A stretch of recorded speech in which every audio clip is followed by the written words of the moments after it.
Lots of you have been in touch to say to me that your local authority is not accepting your private diagnosis, or your NHS is not accepting your private diagnosis. So let's take, for instance, an autism assessment that's been done privately or independently, and your NHS or local authority are now not accepting that private assessment or private diagnosis.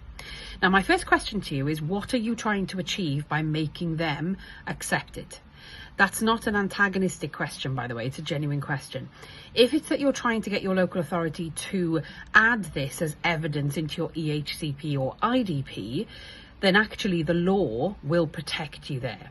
So challenge them, appeal it, because you'll find that when it gets to a tribunal or on the way to a tribunal, they will see sense and all of a sudden will accept it. As long as your clinician who has done the diagnostic assessment is, of course, qualified and experienced to be able to carry out those assessments. Now, if it's the NHS, you can also go through the statutory assessment route or the statutory route. So let's take an EHCP, for instance. E is for education, H is for health, C is for care. It's the H part, health. So remember, it is covered under your EHCP. So if, again, we'll go back to the autism assessment, you have an independent assessment for your child, and the outcome of which is that they are autistic. If your local authority and NHS are not accepting that, then challenge it. Also speak to your clinician, the person who undertook the assessment, and tell them they're actually discrediting your work. They won't take kindly to that, so they will support you, and often they'll write a letter to challenge that decision.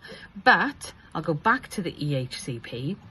Make sure that you are getting it written into the provision, because if you challenge this and you go through the proper systems and the proper procedures, in the eyes of the law, as long as that is an upstanding clinician with the right qualifications, right experience to be able to undertake those assessments, and you have a properly documented assessment report, then why ever not would they accept it?